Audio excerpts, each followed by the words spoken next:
Imagine Joe Rogan, the man who's interviewed everyone from Elon Musk to Bernie Sanders, sitting across from a smoldering figure. No, it's not another controversial celebrity, it's the devil himself. Picture this, folks. Rogan, the quick-witted, straight-shooting podcast king, settling into his studio, headphones on, mic at the ready. He's known for his long-form, in-depth conversations that dive deep into the minds of the world's most intriguing personalities. But today, he's facing a guest unlike any other. Enter the devil. Not a metaphorical devil, mind you, but the actual prince of darkness, the fallen angel, Lucifer himself.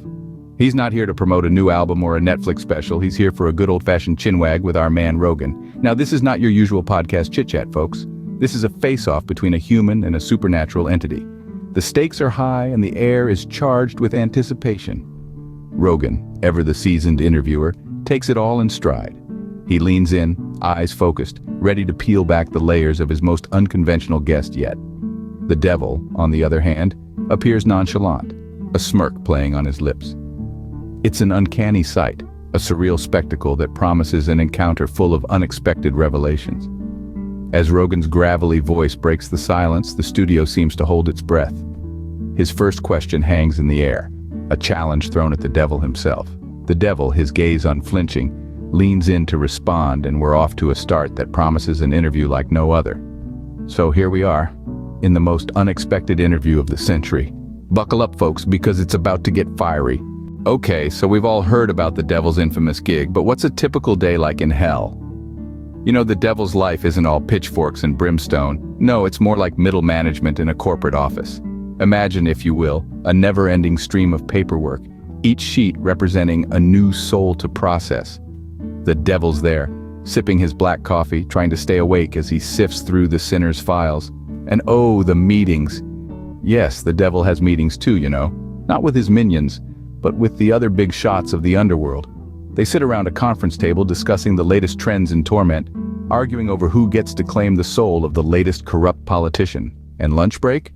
Well, there's no such luxury in hell. The devil's lunch is often a sandwich at his desk, hastily eaten between the sheets of eternal damnation. Sometimes he sneaks in a quick nap, but that's risky. You don't want to oversleep in hell. The paperwork just piles up.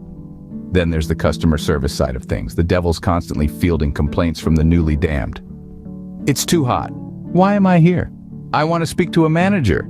The devil just rolls his eyes and directs them to the complaint department. A long line with no end in sight. And don't get me started on the overtime. The devil's always clocking in extra hours. There's no such thing as a 9 to 5 in hell. It's more like a 24/7. And vacation days? Ha! Those are as rare as a snowflake in the inferno. But the devil takes it all in stride. After all, he's got a reputation to uphold. He's the master of mischief, the CEO of chaos. Sure, it's a tough job, but someone's got to do it. And let's face it, who else could handle the heat? Well, it seems like the devil's day job isn't as glamorous as it's made out to be. Now, let's switch gears and talk about earthly affairs. The devil's perspective on our world might just surprise you. So, Mr. Devil, what's your take on our current global events? Politics, human behavior, the works? I bet you've got a few thoughts to share, considering you've been around the block a time or two, or a few billion times. Oh, absolutely, Joe. For instance, let's take a look at the United States, shall we? You've got inflation hitting a 40-year high, gas prices skyrocketing, and the average American household spending nearly $300 extra a month. And what's the response? We'll work on it. Now, don't get me wrong, I'm not one to turn down a little chaos, but even I have to wonder how long people can keep up with the rising costs. And let's not forget the political flip-flopping, all in the name of popularity and power.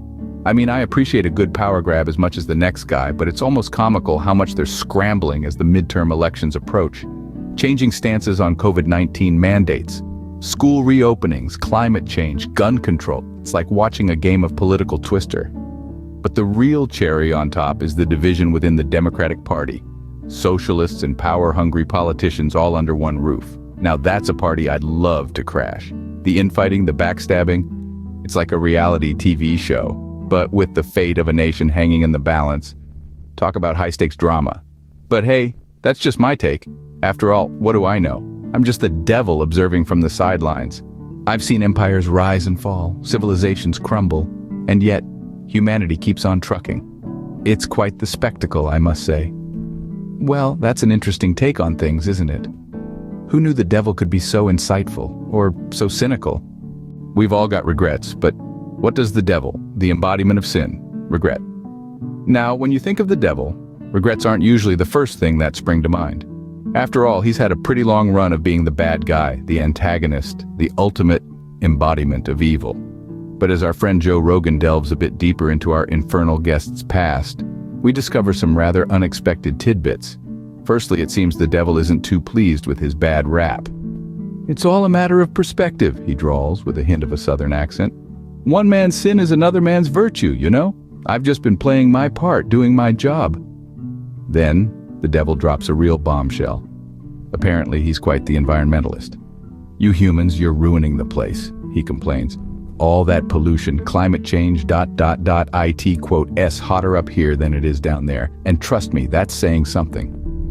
Joe, ever the probing interviewer, pushes on. "So, are you saying you regret us?"